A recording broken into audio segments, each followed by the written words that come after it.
Can we start by looking at perception? And then we'll move on to attitudes. And then I'll try and make sure that I get the information about the topics that we have covered with the day students, such as the models of organizational behavior, and then the contributing disciplines. When we talk about the contributing disciplines, we're talking about other specific subject areas that we also apply in organizational psychology. So things such as anthropology, things such as sociology, all of those disciplines are included as part of organizational psychology.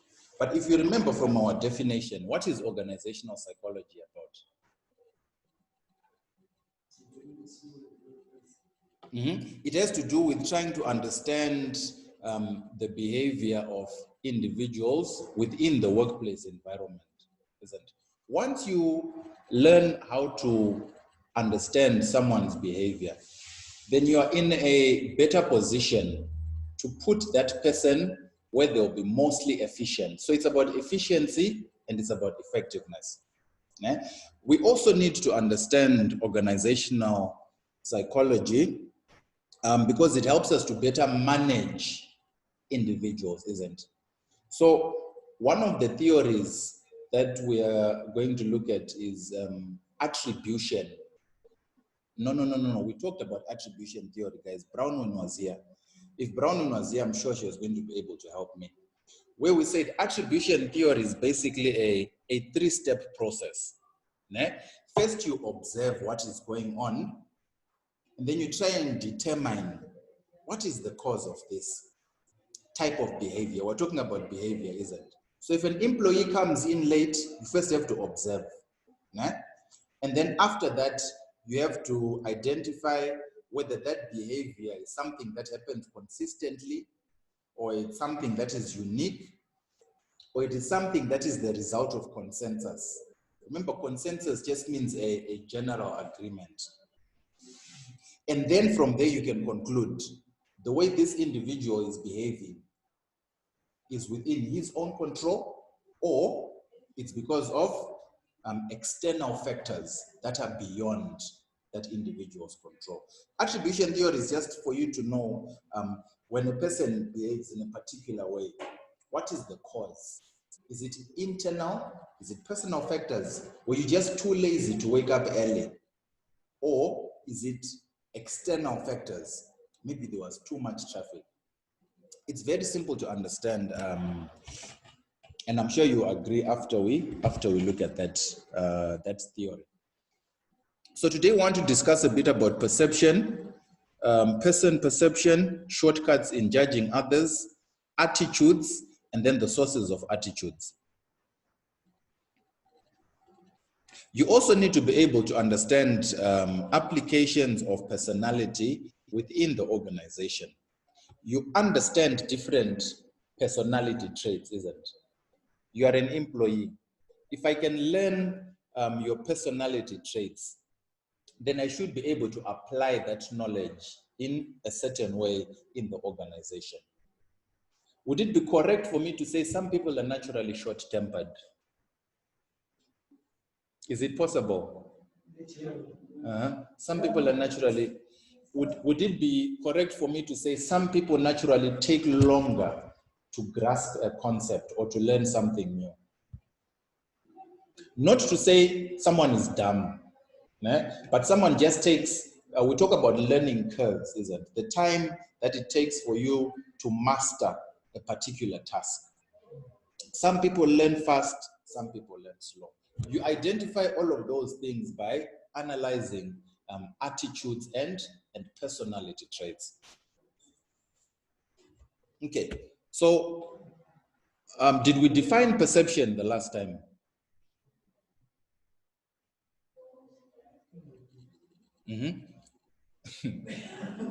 Or you think we did? Give me a right answer or a wrong answer. Let's hear.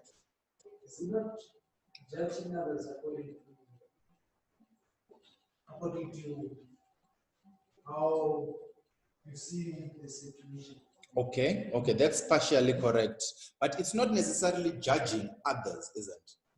Perception has to do with how you get information, how you process information, and then the decisions that you make based on that information that you have processed. Remember, in organizational psychology, we have industrial psychology and we have organizational psychology, isn't it? We say the key reason why a lot of accidents happen within the workplace is because people fail to perceive harmful work environmental conditions. So sometimes you see there's a pool of water there, but the way you perceive it, you don't see it as being a threat to you. You walk over that, you fall, and then maybe you injure your head. Perception has to do with how you take in information, how you process information, and then the decisions that you can then make after using that information. So it can be information about other people, or it can be information about your workplace environment. The process by which an individual organizes and interprets information. What allows you to organize and to interpret information are your sensory nerves. And then we can talk about stimulus, just as an example. A sound can be so loud that it damages your ears, isn't it? Whereas on the other hand, a bell that is ringing at 12 o'clock will just give you information about maybe what, if it's break time, then you know it's break time at 12 o'clock. So in that sense, you're using your ears, sense of sound, to try and determine. The same applies for maybe for hot objects. In a worst case situation, you have to get burnt first before you become aware of the particular danger. So our sensory nerves and different stimuli contribute in determining how we perceive. How you understand something can be determined by how you see something, or what you hear, or what you feel, or how you smell.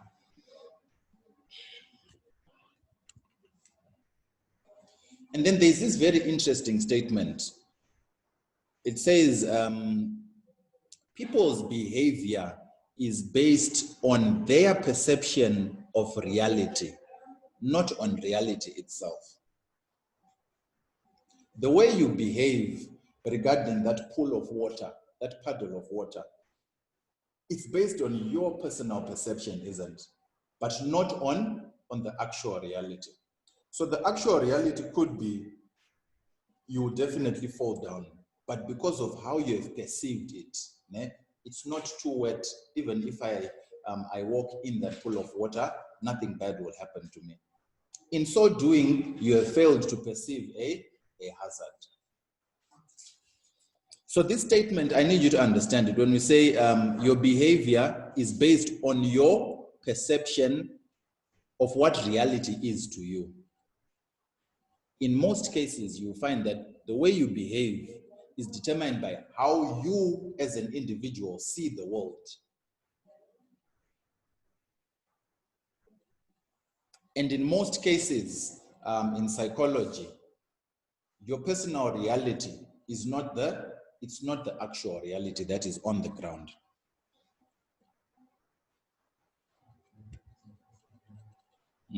Personal reality and the actual reality.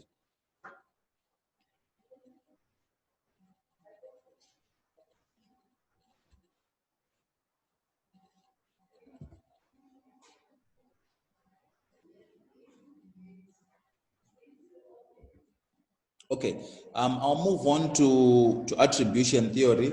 Remember, these notes, I'll still give them to you. We don't have enough time to cover all of the notes, but I'll try and move on to attribution theory so that we can also move on to attitudes.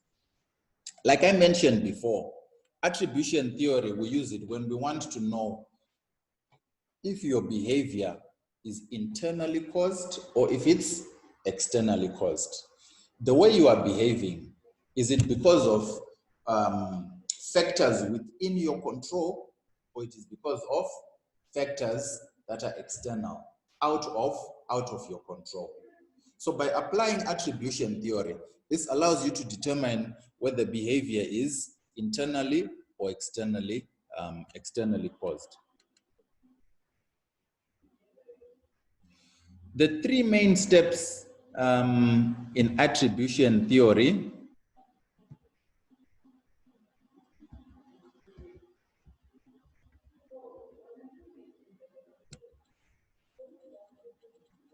The three main steps, like I mentioned before, first you have to observe, isn't it? As you observe, you are also perceiving. So first you observe, using the same example, someone comes in late. You observe, you try and understand the reason that they are giving you for coming into work late. So step number one is that individual's behavior must be observed. And then in the second step, you now need to interpret. Né? He has given you a reason. Now you must use that information to try and identify whether it is suitable, né, to conclude that the behavior is internally or externally caused. So as part of interpretation, there are three things that you need to remember. Number one is distinctiveness. Let me just write them on. Number one is distinctiveness.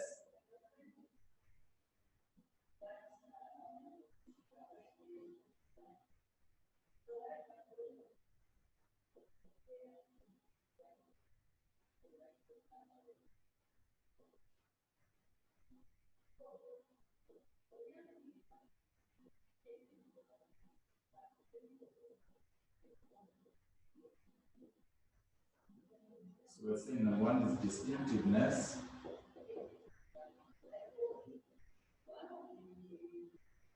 And then number two is consistency. And then the last part is consensus.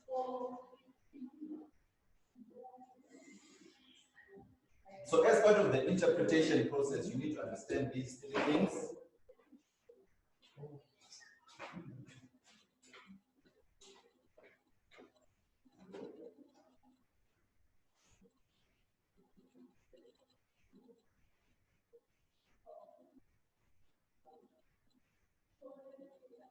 So after that interpretation process, you should then be able to give a reasonable conclusion as to whether the behavior is internally or externally caused.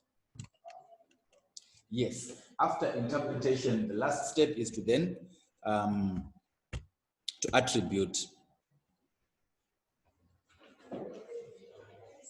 Mm-hmm. And the attribution is when we understand the behavior of the particular person, either internal or external, or within the interpretation. Okay, the whole theory is about understanding whether the behavior is internally or externally caused. So the attribution theory is about that. But it is during that stage, you are right, interpretation. You are trying to interpret, isn't it? From what you have observed. First you observe and then you interpret. Whether it's externally caused or internally caused behavior. You're going to find that when we also start looking at personality and personality traits, we are trying to understand the different personalities. You find that we have people with what we call an internal locus of control and an external locus of control. People who are naturally, motivated, people who don't need to be pushed to do their work, people who are not just happy with a salary, but with things like personal development and personal growth. But again, we'll get to that after we finish with attribution theory. So first you observe and then you interpret. Is this distinctive? This person has come to work in late. Is this distinctive? How do you identify or how do you explain distinctiveness? I'll read a point here. if an individual always shows the same behavior, if you are always late, just as an example, we can say this is internally caused behavior. Otherwise, if behavior is unusual, then we can say it is externally caused. So when it comes to distinctiveness, we're looking at whether you are changing in different situations or you remain consistent. So if your behavior remains the same, you are always late, you always have excuses, I know this is internally caused behavior. But let's say something has happened, it was raining. And by applying distinctiveness, I know already this is not this is not your normal behavior. So there's a high possibility that it is externally caused. And remember, we said externally caused behavior, it emanates from things that you cannot control. Maybe you're involved in an accident, or maybe something happened in the taxi that you were using. Maybe the traffic conditions were also bad, but they cannot be bad all the time, isn't it? Because once you notice that this whole week you are getting to work 30 minutes late because of traffic conditions, that means you also need to adjust your timetable. Maybe you need to wake up 30 minutes earlier. Otherwise, we'll say that is, if it becomes consistent, then we say that is internally caused behavior. And then with the second one, okay, there I wrote it as number 3, but the second one is consensus. What is consensus? The word itself, this is about understanding words and then trying to put them in the context of the subject. You might go for another lesson where they say consensus has to do with A, B, and C, but the definition for consensus will never change. So if you know the definition for distinctiveness, for consistency and consensus, you are very close to understanding its meaning in psychology. The word consensus has to do with agreement, isn't it? If there is high consensus, that means everyone agrees. If there is low consensus, that means there are disagreements, isn't it? Yeah. So that is another way that you can identify whether this behavior is internally or externally caused. First, you can identify the distinctiveness, and then you can also look at consensus. Okay, the point that I have here for consensus, whether in a similar situation everyone responds in the same way, isn't it? If everyone behaves in a similar way, then consensus is high. No, this is Organizational Psychology, Business Studies and HR. Okay. So if all employees who use the same route to come to the office come late, then this can be said to be what? Do you think it's internally or externally caused behavior? If all the employees who use the same route to come to the office come late, is it external or internal? Very good. Why is it external? You are correct, but now I want an explanation.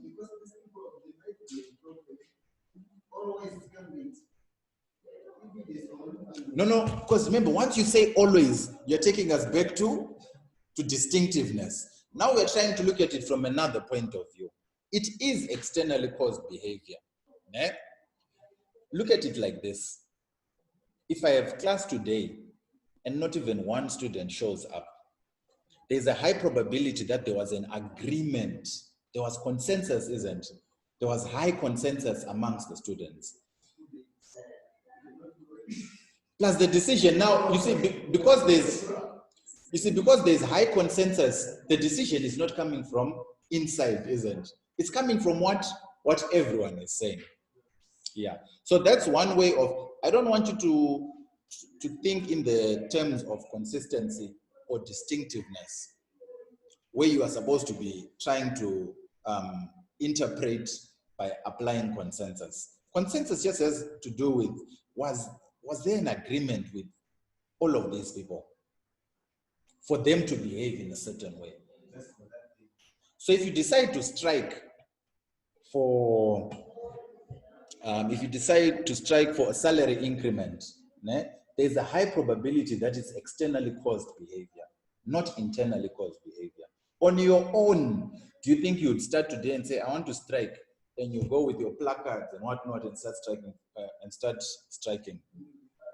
Then you'll be fired as an individual because you are alone. But if there's some form of, if the consensus is high, that means it's external. The agreement exists within the group. So again, he has come late. Is he the only one who has come late? Or is it everyone in that department? Because if it's everyone in that department and you are saying, I was in a traffic jam, I'm bound then to ask myself, was there any consensus between the members of that particular department? Okay, so the third way of interpretation is by identifying whether the behavior is consistent. This refers to consistency in behavior of an individual, meaning does the person respond the same way over and over again? If a person responds the same way over and over again, can we say it is internally caused behavior or externally caused behavior?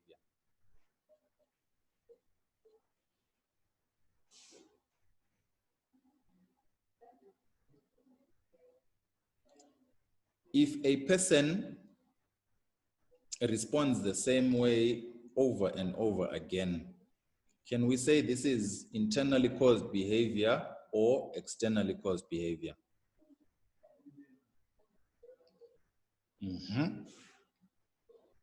Why are you saying it's internally caused behavior? You're correct. Because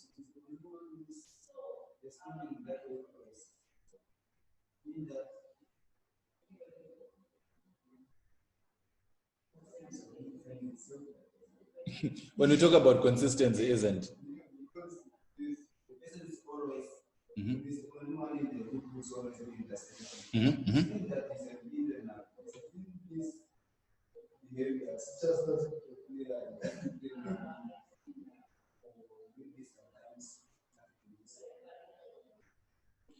If a person responds the same way over and over again, it is internally caused behavior, isn't it?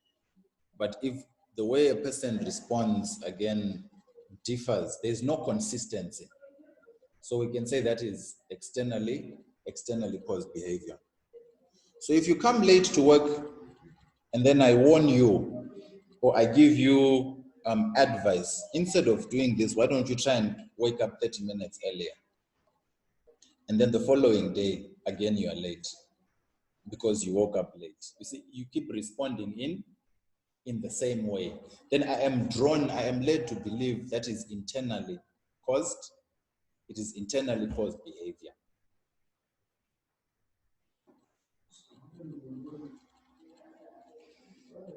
Okay, the controlling part, we will get there, but for now, we want to try and understand how we can identify, how we can classify the type of behavior, whether it's internally or externally caused behavior. So I might give you a scenario in a test, say, and then I give you a short summary or a short story or a short case study, and then I'll ask you to identify whether a particular individual's behavior is internally or externally caused.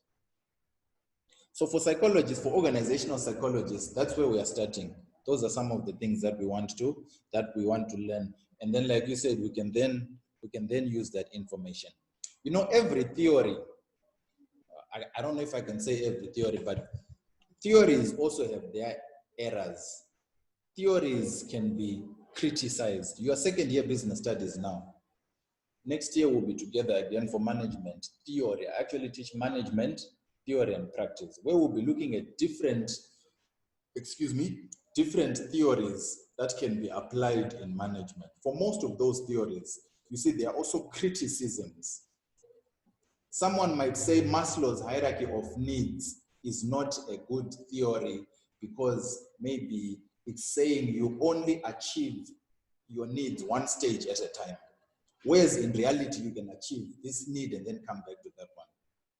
So theories also have criticisms, and the same applies to attribution theory. With attribution theory, there are two criticisms that I want you to understand. There's number one, it's called fundamental attribution error.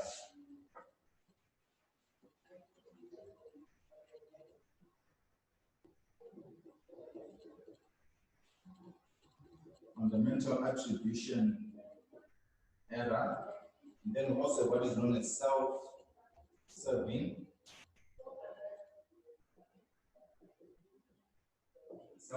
bias.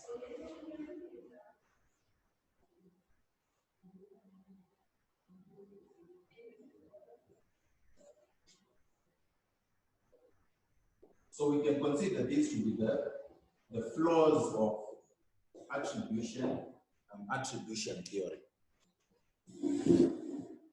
Okay, listen carefully. Fundamental attribution error is the tendency to underestimate the influence of external factors. You underestimate. You are the one who's judging, isn't it? You're the one who's trying to identify the source of a particular behavior. In most cases, or in some cases, you underestimate the influence of external factors, and then you overestimate the influence of internal factors.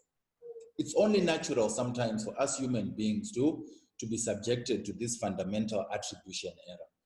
So because I know him, maybe because he's my friend, and he's giving me an excuse as to why he came to work late.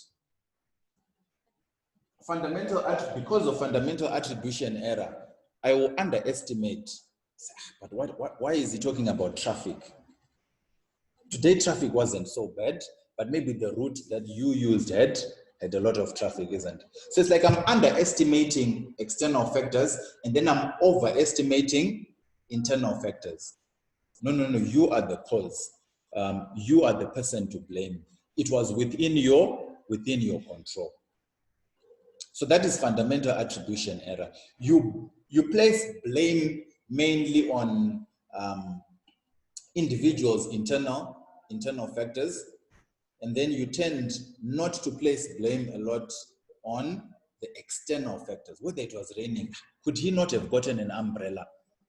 You see, like that I'm undermining, isn't am I undermining the internal or the external? I'm undermining the external. I'm saying the rain shouldn't really matter that much. So that is one problem with people when they try and determine the source of your behavior. They will downplay external factors, and then they will upplay internal factors just because we are human beings. Does it make sense? Okay. You might also be asked to identify some of the flaws. You might not be asked to explain attribution theory. You might be asked to state, what do you think are some of the flaws of attribution theory? That's when you need to start talking about self-serving bias and fundamental attribution error. Self-serving bias, on the other hand, it is the tendency for an individual to attribute their own success to internal factors while putting the blame for failures on external factors. Self-serving, that name, that word already says it, isn't it? When you do something and it's self-serving, it's like it's only benefiting you.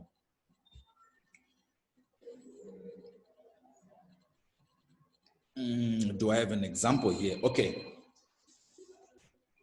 Cell phones in class.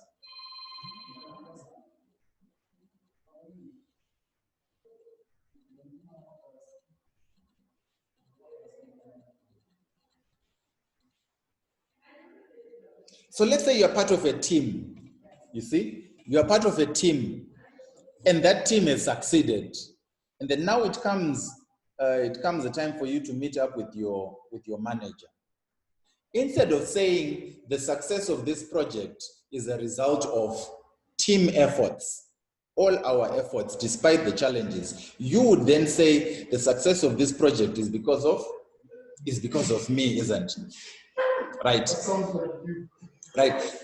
The same person, if that project had failed, would say this project has failed because of what? No, you are part of it, but you would say this project failed because of external factors. Ne? So you are downplaying internal factors. You are not putting yourself in the equation where failure is involved. But where success is involved, you are the first person to go and talk. So it's self-serving bias. Those are the two flaws of the attribution theory. Fundamental attribution error and self-serving bias.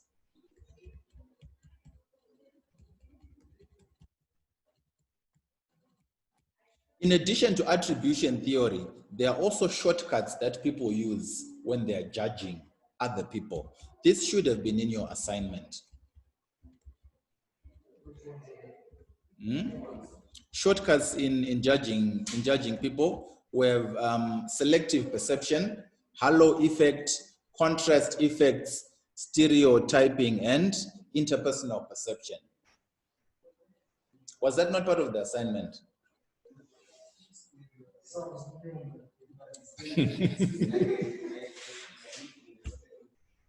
Huh?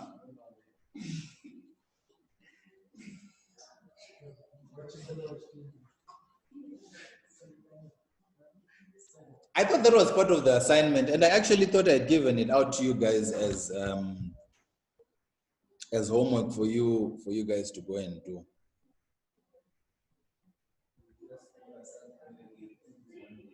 Is it not for these topics? Okay, so let's quickly, before we go, I want us to finish 1, 2, 3, 4, 5. At least let's look at those 5 shortcuts that people use sometimes when judging other people. The first one is selective. The topic is shortcuts in judging others.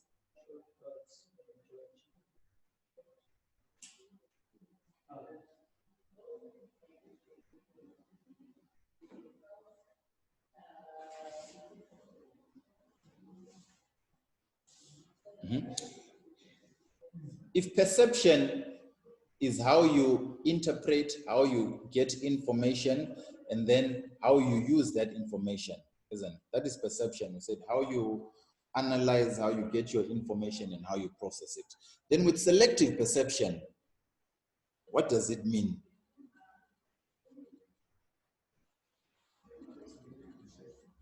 Because you see, I can perceive you based on your character, based on your attitudes, based on your actions. But with selective perception, I don't perceive you based on all of that, isn't it? I just take it's a shortcut in judging. You take one of those aspects, and then you focus on that to judge a particular individual.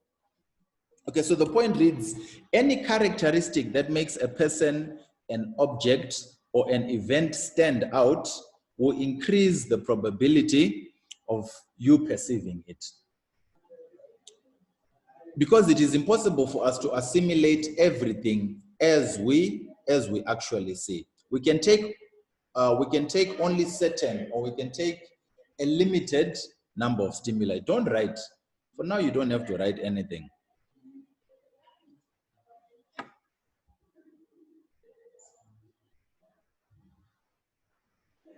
So selective perception allows us to speed read others, because you are not considering all the factors, but you are considering the factors of that particular person that stands out. You gave me biscuits here outside before the lesson. Eh? So I can use that information to perceive you. I can selectively perceive you in that way. She's a generous person. She's a sociable person, isn't? And then that's how you judge someone. So you just focus on the outstanding characteristics of that particular individual.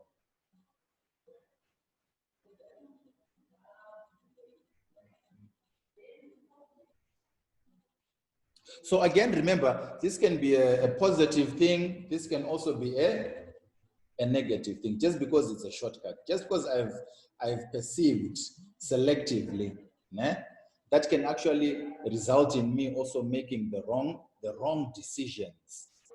Just because this person behaved in this way, and that is what I want to focus on. And then at the end, I also make a wrong decision about that particular individual.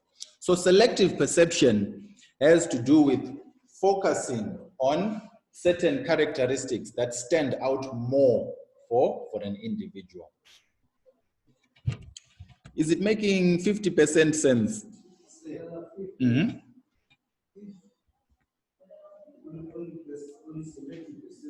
Mm-hmm. Mm-hmm.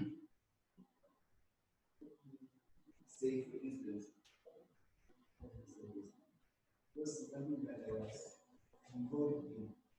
Let me say, my boss and we are in the training. They come off the bed getting expired, and I did not inform him that there is going to be that expired. And in that show, if there's something is expiring, it's your responsibility as a supplier to do to sort of that problem. Obviously, you have to pay them for the money that they put. And I actually claim them all so the show can be paid their money. And when my boss came, see the invoice, the claim was too much. Now he's paying me for that. And I was in control for 2 days. I was just in control for 2 days in that show. He's asking why you did not pay me. But obviously, I was shifting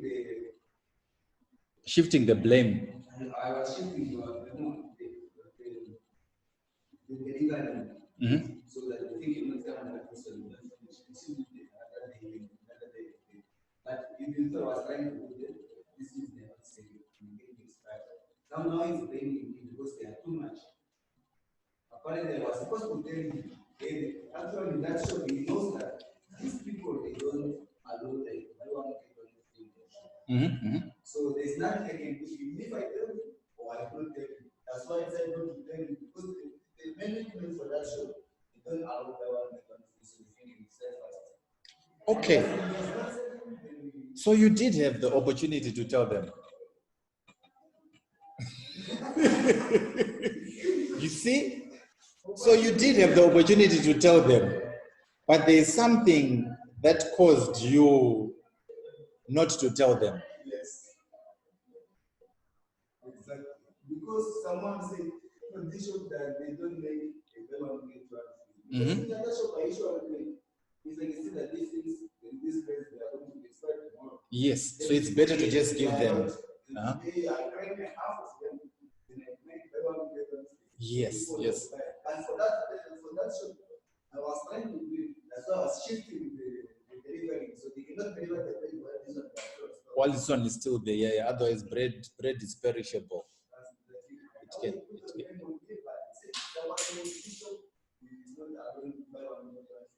But when they said, who told you like this? They asked me, who told you like that? Yeah, the president asked me, who told you like this? That they are not telling you.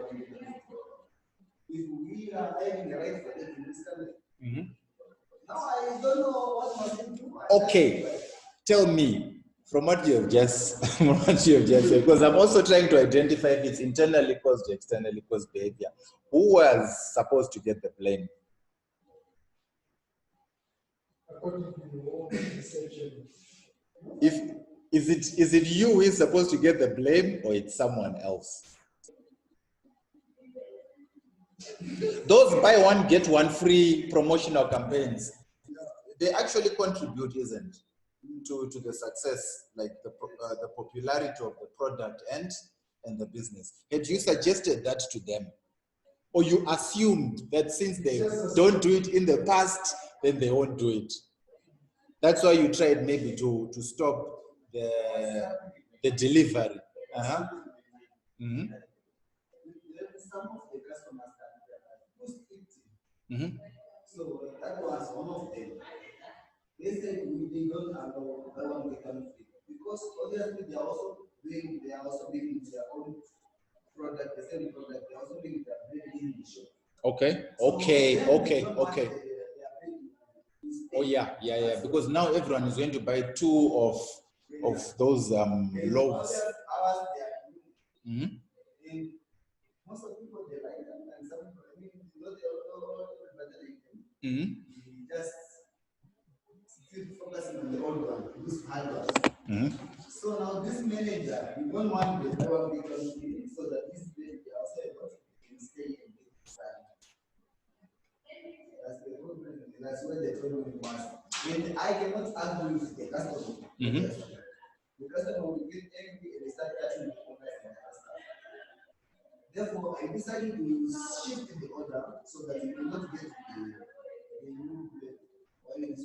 Yeah, yeah, yeah. But it still came. They did not. Okay, okay. When they came to the shop, they gave me that we are not selling. I shipped the order, and now it's paying me back. It's me who was having the problem because I did not inform him. Why did they not tell him that? Is it this Back Pro? Yeah. Oh, okay. Now I understand. Now I understand to some extent. Yeah, so I guess on your side, you also have to try and understand why they are behaving like that. Because remember, we are still going to look at attitudes, and we're going to try and understand. All of these things are things that you will encounter in the work environment. So I'll put that one on pause for now. So the second way in which you can quickly judge someone by using a shortcut is by using what is known as the halo effect. First is selective perception. Now with the halo effect, we say it is a type of cognitive brain bias, isn't it? Whereby you use a single characteristic of someone, such as intelligence, such as how they look, né? And then you make that the basis of how you are going to perceive or how you are going to judge someone. So with the halo effect, I come in here first day, maybe he's very friendly to me. Because of that, I now put him at a position where I feel maybe he understands more. Just because I look more professional, maybe you might think, oh, Mr. Douglas is more senior, isn't? Maybe the way even I talk would make you think, oh, Mr. Douglas is very intelligent. At Mr. Douglas's house, everything is organized. Everything at my house is organized. It's just an example, isn't it? So sometimes we have a tendency of using one characteristic of a person to actually judge that person. It's a shortcut in judging. Because of how you treat me the first time, or because of how I observe you the first time. Are you friendly to me? How is your appearance? How is your attitude? And then I now use that as a basis for judging you. This is a shortcut. You know, shortcuts are not good. Because sometimes that might not be the actual implication. Whether my appearance is 100% okay, there might be other factors. So that is the halo effect. You look at Obama, he talks very well. He's black. This is the best president.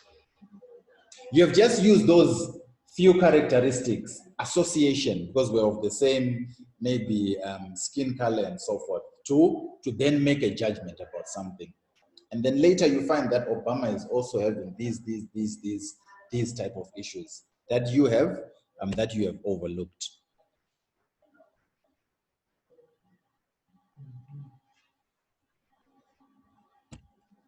Okay, and then we have what are known as contrast effect. So we have selective perception, we have the halo effect, and then we have contrast effects. Let me just read this point.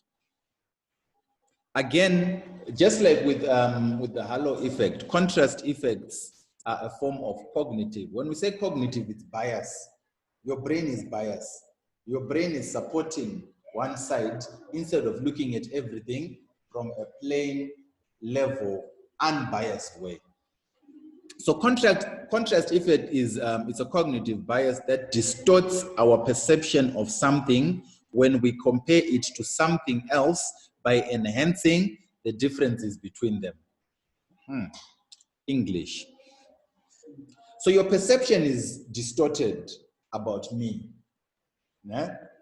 Just because you are now comparing me to someone else. That is a contrast effect. So if another lecturer comes in here who is more well-dressed, maybe professionally dressed, or who talks in a better way, yeah?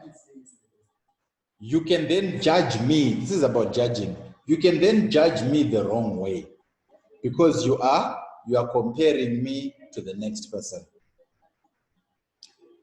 There's a very funny example, but I don't think it's in this.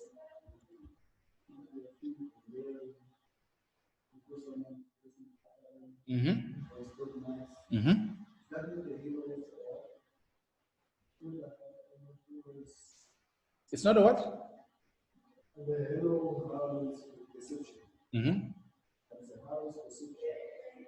Oh, that's a you're saying a halo effect, isn't? Okay. The difference, halo effect, you are mainly focusing on characteristics. You're looking at the characteristics of someone. But with contrast effects, you are comparing. There are two elements. With halo effect, you look at her and then you look at her characteristic. With contrast effects, you look at me and then you look at someone else. There's also another interesting example of an interview. The HR panel might apply a contrast effect during an interview. The first person comes in, that person has a PhD, he has a master's, he has a degree, he has 10 years of experience. How do you think they are going to judge the next person who is coming in? They are going to use the previous person, isn't?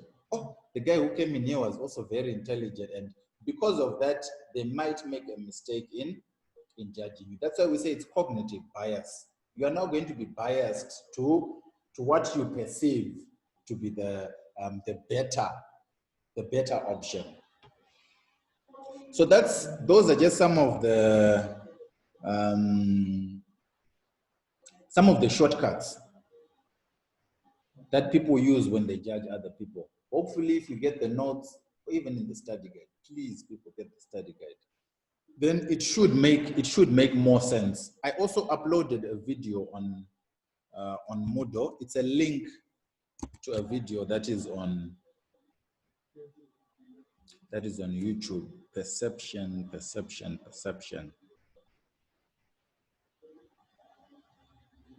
Personality traits.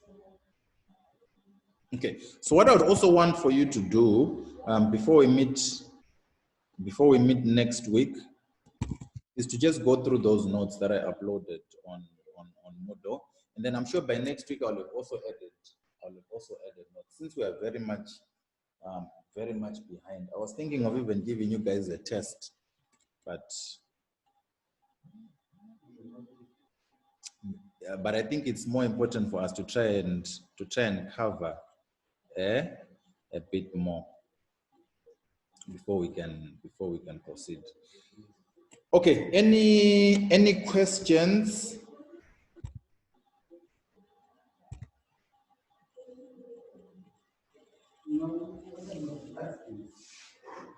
What about the attitudes? Again, we're going to look at those in our next lesson. Where do you learn your attitudes from? You said your name is Lydia. Where do you get your attitude from? I'm not saying it's a bad attitude. It's just a general question. Your name? Fano, yeah. Simeon, Fano, Lydia. Simon. Where do you get your attitudes? Where do you learn attitudes? You learn from your parents. You also learn from where? Fano. Your influence. or your influencers, people who influence you, isn't? So our background, the way we are raised, sometimes they even say the level of education can determine the type of attitude you have. So those are the things that we are going to try and just quickly go through.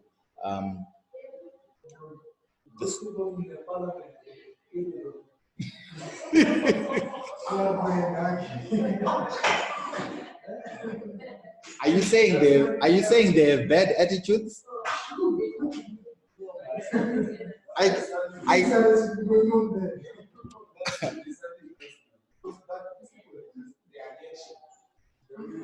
Yeah, I'm sure you also see when it comes to political debates, even in South Africa, in a lot of countries, it seems like there's always a lot of we haven't had such before. You know what? You know, like the Louis Malema and stuff. That guy, if you listen to Birmingham saying so bad, he will go through the articles before the Yes. But if you compare them to now, our parliaments now. So now we start to how can they whatever they say is not living to the giving away the best and remember, you guys in class, you are learning about these things. Né? Some people don't have the opportunity to learn. Some people just get the job and then they start working. Né? So it's not everyone who actually knows about shortcuts and attribution, you know, why it's important to study someone's behavior and so forth and so forth. That's the advantage, I think, that you guys have. So if someone comes to you angry, you don't need to get angry back at that person. You need to try and understand, okay, I'm observing. Now I'm trying to understand what is causing this behavior.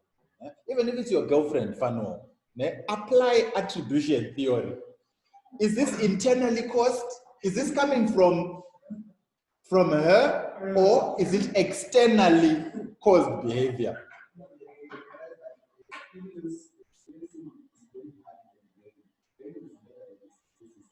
Yes, but it's better to learn first and then to experience.